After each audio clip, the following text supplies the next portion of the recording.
Okay students, welcome to class 8 civic sections, that is understanding our criminal justice system lesson 5। सभी class 8 के students का स्वागत है। आज हम लोग सिविक सेक्शन में हैं जो कि है लेसन 5। इस चैप्टर में हम लोग जानेंगे understanding our criminal justice system, यानी कि हमारी अपराध व्यवस्था जो है, अपराध की न्याय व्यवस्था क्या है और किस प्रकार की ये संचालित होती है।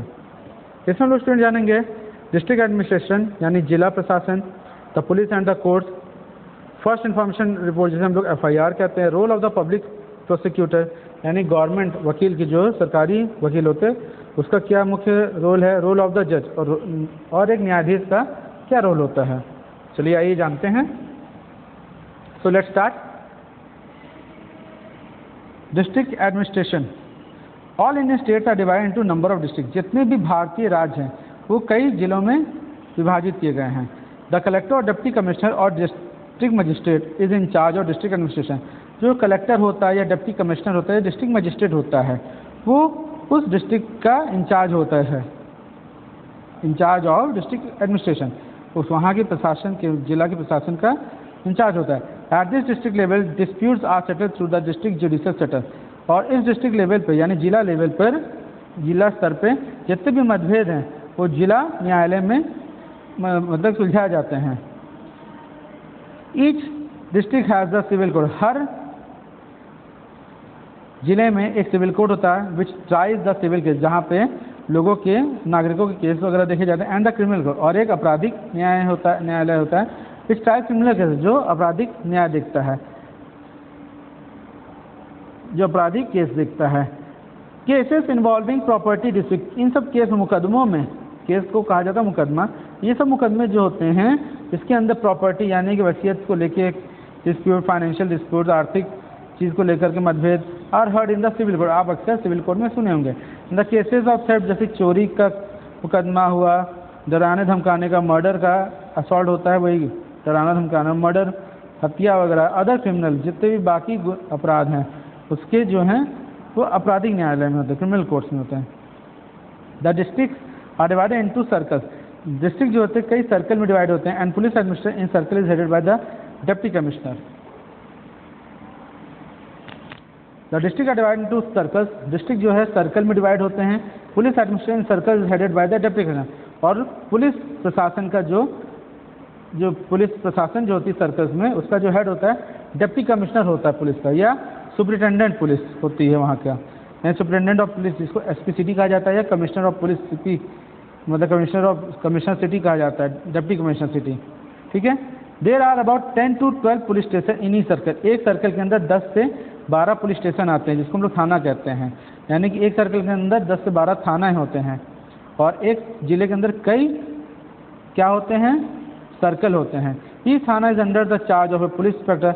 हर थाने का चार्ज पुलिस इंस्पेक्टर होता है, सब इंस्पेक्टर होता है, head constable and constables work under the police inspector in thana. थाने के अंदर में ये सब काम करते हैं पुलिस इंस्पेक्टर के अंडर में। Kiran Bedi was the first women to join the Indian police service. ये पहली महिला थी जिन्होंने इंडियन पुलिस सर्विस ज्वाइन किया था। शॉर्ट में आइए। In previous chapter we have read about the structure as well as the function of the Indian judiciary. पिछले चैप्टर में हम लोगों ने पढ़ा था भारतीय न्यायपालिका के बारे में, through the courts place the different, अलग अलग लेवल पे कोर्ट कैसे होते हैं। इस चैप्टर में हम लोग जानेंगे role played by the police. Police का क्या रोल अदा होता है कानून की सुरक्षा के लिए, नागरिकों की सुरक्षा के लिए, राष्ट्र के। We shall also see how police and courts are interrelated. हम लोग ये भी देखेंगे कैसे पुलिस और जो कोर्ट है यानी कि न्यायालय है वो एक दूसरे से जुड़ी हुई है। नाउ चलिए, police and the court, police और न्यायालय यानी कचहरी, कोर्ट कचहरी जिसे कहते हैं। The judiciary and the police work together to maintain law. न्यायिक व्यवस्था और पुलिस दोनों मिल करके कानून को मतलब कि मेंटेन करती है। And order in the city, और समाज में शांति बनाए रखती है। To ensure that laws are not broken, ये निश्चित करने के लिए कानून ना टूटे। And in case laws have been broken, और ये देखती है कि कानून अगर टूट गया, टू पनिश द गिल्टी, तो अपराधी को सजा दे। When a crime is committed, जब गुनाह होते हैं, it is the job of the police to investigate, तो पुलिस का कार्य है उसको छानबीन करना। And then arrest the person, और उस आदमी को गिरफ्तार करना। They believe committed the crime, जिस पे उनको लगता है कि उसने गुनाह किया है। On the basis of the investigation, इसी छानबीन के दौरान उस छानबीन की निर्भरता पे the police are required to form an opinion, police को अपना एक विचार रखना पड़ता है। If the police think that the evidence points to the guilt of the accused person, अगर पुलिस को लगता है कि जो सबूत है उस गुनहगार के खिलाफ वो सही है, then they file a chargesheet, तो वो उसकी चार्जशीट बनाती है इन द कोर्ट, मतलब चार्जशीट तैयार करती है कोर्ट में दाखिल देने के लिए। It is not the job of the police to decide whether person is guilty और इनोसेंट, ये पुलिस का कार्य नहीं है निर्णय लेने का कि वो जो आदमी वो गुनहगार है या बेगुनाह। दैट इज़ फॉर द जज टू डिसाइड, ये निर्णय जज का होता है। Guidelines for the police, police के लिए गाइडलाइंस क्या होता है? The police is not over and above the law, police जो है कभी भी कानून के ऊपर या नीचे नहीं हो सकती। दस investigation should be done in accordance with the law of the land, कानून की ज़मीन पर ही, मतलब कानून के दायरे में रख करके उसको छानबीन करना होता है, किसको? पुलिस को। The code of conduct for the police states that the police must abide by the constitution, code of conduct ये कहता है पुलिस का, मतलब जो कानून पुलिस पर लगाया जाता है वो ये स्टेटमेंट देता है, police must be abide by the constitution, police जो है संवैधानिक तौर पर बंधा हुआ है भारत के। It must respect and uphold the rights of the citizen, उसको लोगों की, नागरिकों की जो अधिकार हैं उसका आदर करना चाहिए, एज गारंटेड बाय कॉन्स्टिट्यूशन, जो हमारे संविधान ने दिया है।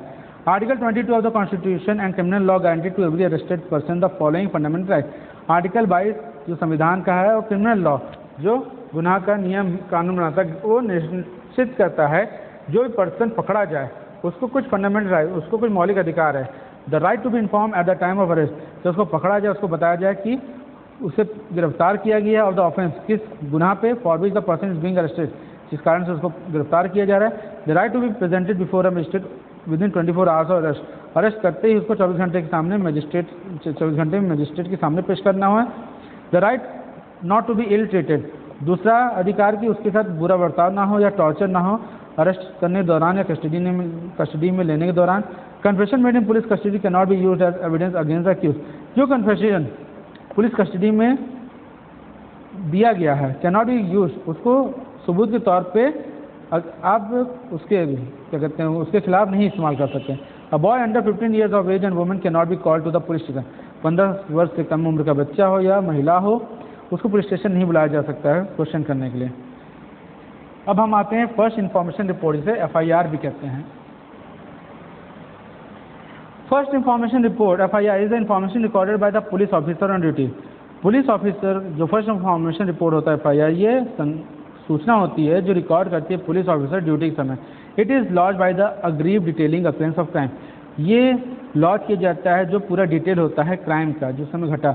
On the basis of the FIR के बेस पर police begin its investigation, police अपनी छानबीन करती है। Any person who knows about an offence, कोई भी आदमी अगर व्यक्ति वगैरह जो है गुनाह के बारे में जानता है और क्राइम में गिव इन्फॉर्मेशन या उसके गुनाह के बारे में सूचना देता है to the police in the form of complaint, complaint के तौर पे this complaint can be given either orally और इन राइटिंग, ये एक कंप्लेंट जो है एक तरह से ओरली या राइटिंग में होती है। If it is an oral complaint, अगर ओरल कंप्लेंट होती है तो ऑफिसर इंचार्ज होता है police station will convert it into written one, जो ऑफिसर इंचार्ज होता है पुलिस स्टेशन वो उसको रिटन में कन्वर्ट करता है। The complaint is converted into an FIR, तो यही कंप्लेंट जो है जो शिकायत होती है इसे FIR में लॉन्च किया जाता है by the filing of information, यही सूचना को फाइल किया जाता है into form by the station house officer, जो वहाँ का स्टेशन हाउस ऑफिसर होता है उसके द्वारा। The FIR also states the name and address of the complaint, complainant करने यानी शिकायत दर्ज करने वाले का नाम और पता भी FIR में लिखी जाती है। There is prescribe form in which the police register and FIR, एक प्रिस्क्राइब फॉर्म होता है जिसमें पुलिस FIR रजिस्टर करती है and it is sign by the complainant, और उसे कंप्लेन करता जो है शिकायत करता साइन करता है। The complaint also has a legal right to get a free copy of the FIR from the police, complaint का एक लीगल राइट भी होता है, कानूनी अधिकार की उसकी एक फ्री कॉपी जो है FIR कॉपी पुलिस कंप्लेन करने वाले को भी देता है। Under section 203 of the Indian penal code, Indian IPC धारा सेक्शन 203 के तहत a person may be prosecuted for giving wrong information to the police or making a false complaint, किसी भी आदमी के व्यक्ति को प्रोसिक्यूट यानी पकड़ा जा सकता है अगर वो कोई गलत सूचना पुलिस को देता है।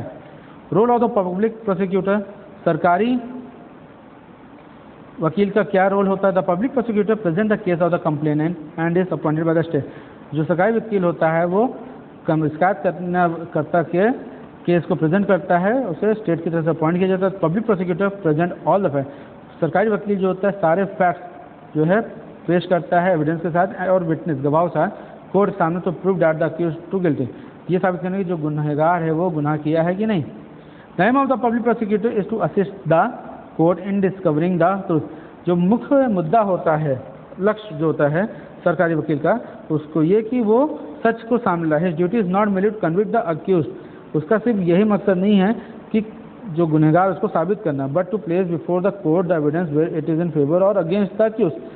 पर मगर ये जरूरी है कि जो सबूत वो पेश कर रहा है कोर्ट के सामने वो उसके फेवर में है या उसके अगेंस्ट में है।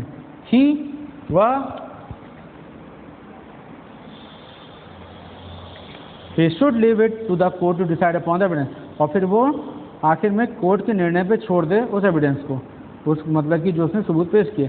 The accused will be represented by his और हर लॉयर, जो गुनहगार है वो जिसे कहते हैं मतलब कि एक होता है मुजरिम, एक होता है मुलजिम। जब तक गुनाह साबित नहीं होता उसको हम लोग मुलजिम कहते हैं। तो मुलजिम जो है उसको कोर्ट के सामने लाया जाता है, विल बी रिप्रेजेंट, और उसको एक अधिकार होता है क्या, अपने वकील को हायर करने का। And if the accuse is finally incapable, अगर आर्थिक तौर पे योग्य नहीं है, सक्षम नहीं है, तो कोर्ट जो है उसके लिए वकील हायर करता है। This lawyer is called the defence lawyer. इसे इस वकील को क्या कहते हैं, डिफेंस यानी प्रतिपक्ष या क्या कहते हैं विपक्ष वकील। An ideal prosecutor is an agent of justice, एक अच्छा प्रोसिक्यूटर जो होता है वो न्याय का एजेंट होता है। The court have interpreted the role of prosecutor as a minister of justice, court जो है इंटरप्रेट करता है प्रोसिक्यूटर का रोल कि वो न्याय का मंत्री है।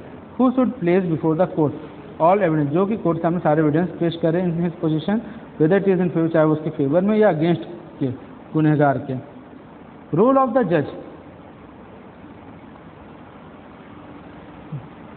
न्यायाधीश का क्या रोल होता है। After the police and the public prosecutor it is the जज who conducts the trial, police और पब्लिक प्रोसिक्यूटर के बाद ये न्यायाधीश का कार्य होता है कि वो ट्रायल ले इम्पार्शली इन द कोर्ट, मतलब पूरी पारदर्शिता के साथ। द जज हियर्स ऑल द विटनेस, जज को पूरे के पूरे जो विटनेस गवाह सुनने हैं, एंड ऑब्जर्व अदर एविडेंस, और दूसरे सबूतों पर भी ध्यान देना, प्रेजेंटेड बाय द प्रोसिक्यूशन, अगर सरकारी वकील ने या डिफेंस ने उसे पेश किया हो। On the basis of the evidence, evidence के बेस पे प्रोड्यूस बिफोर द कोर्ट, जो कि कोर्ट के सामने लाया गया। द जज then decides whether the person accused is guilty or not, ये न्यायाधीश का निर्णय होता है कि वो जो व्यक्ति है वो गुनहगार है या नहीं, keeping in accordance with the law, लेकिन उसको ध्यान में रखना होता है कानून को भी। If the accused is convicted, अगर उसका गुनाह साबित हो जाता है, देन द जज प्रोनाउंसेस द स्टेटमेंट, तब जज जो है न्यायाधीश जो है उसको सजा सुनाता है। ही में send the person to jail, वो उसको जेल भेज सकता है, और इम्पोज अ फाइन या उस पर पेनल्टी लगा सकता है, या दोनों, depending on what the law prescribes, ये निर्भर करता है कि कानून क्या उसको सजा देना चाहता है। Fair trial, fair trial, it is important to note here that a person accused of a crime is considered innocent till proven guilty by the court of law। ये ध्यान रखना होता है फेयर ट्रायल में, ये ध्यान रखने की चीज़ है कि है द पर्सन अक्यूज, जो व्यक्ति गुनाह किया है क्राइम का या उसको मतलब कि पूर्णतः गुनाह साबित नहीं हुआ है, इज कंसिडर्ड इनोसेंट, उसको बेगुनाह माना जाए, till proven guilty by the court, जब तक कि कोर्ट ऑफ लॉ यानी कि न्यायपालिका उसको गिल्टी गुनहगार ना बना दे, तब तक उसको मुलजिम बोला जाता है एक तरह से। So it is mandatory that a fair and और ओपन ट्रायल भी है, इसलिए कहा जाता है बहुत ही पारदर्शिता के साथ सारे ट्रायल जो केस में कोर्ट केस में चलते रहने चाहिए। द जज, the public prosecutor and the defence lawyer, the accused, the witness and the public are present during the hearing. न्यायाधीश, पब्लिक प्रोसिक्यूटर यानी कि सरकारी वकील, डिफेंस लॉयर यानी विपक्ष का वकील, अक्यूज्ड गुनहगार जिसने गुनाह किया हो, विटनेस गवाह, और जितनी पब्लिक है वो उस समय प्रेजेंट होनी चाहिए। और witness is a person who actually saw the crime being committed, गवाह वो होता है जिसने क्राइम करते हुए गुनाह होते हुए देखा होता है। Witness will be cross examined by the lawyer, witness जो गवाह है उसको क्रॉस एग्जामिन करते हैं दोनों ही लॉयर, जो प्रोसिक्यूटर सरकारी है और जो डिफेंस है। एज मेंशन्ड अर्लियर, जैसे कि पहले बताया, it is the responsibility of the public prosecutor to prove beyond reasonable doubt the guilt of the accuse person. It is the responsibility of the public prosecutor, जैसे पहले बताया गया, ये जिम्मेदारी है सरकारी वकील की, टू प्रूव बियॉन्ड रीजनेबल, कि वो प्रूव करे मतलब कारण के बियॉन्ड जा करके उन डाउट्स को भी जो कि अक्यूज पर लगे हैं, मतलब गुनाह पे। The constitution ensures fair trial as follow, हमारा संविधान जो है फेयर ट्रायल का मतलब कि इंश्योरिटी देता है। किस प्रकार? The court should give a copy of charge sheet and statements of witness to the accused और the lawyer of the accused. Court जो है एक कॉपी देता है चार्जशीट की या स्टेटमेंट्स की, जो विटनेसेस यानी गवाहों की, अक्यूज को जो मतलब गुनहगार है, और the lawyer of the accused अगर गुनहगार कहीं हैं तो उन सबको। The trial should not be held in a secret location, trial जो कभी भी गुप्त स्थान पर नहीं होता, and should be held in the presence of the accuse, accuse के सामने हो। Enough time should be given to question the witness, गवाहों से सवाल करने के लिए भरपूर समय दिया जाता है। Decision should be taken by the जज on the basis of evidence, निर्णय जो है न्यायाधीश लेता है किस बिना पर, सबूतों पर। जज should remain impartial and impart a fair verdict, न्यायाधीश को पूरी पारदर्शिता के साथ अपने निर्णय सुनाना होता है। The rule of law which says that every person is equal before the law, नियम जो कहलाता है कानून का, वो ये कहता है हर व्यक्ति विशेष जो है कानून की नज़र में समान है। Would not make much sense, उसका ध्यान रखना चाहिए। If every citizen were not guaranteed a fair trial by the constitution, मतलब कि ये बताता है कि हर कोई जो है कानून की नज़र में समान है, कोई खास नहीं है ना कोई विशेष है, इसलिए संविधान हमें जो अधिकार दिया है वो समानता का दिया है। Okay students, so till there it's the chapter over. जल्दी आपकी PDF और क्वेश्चन आंसर्स भेज दिए जाएंगे। Till then have a good day.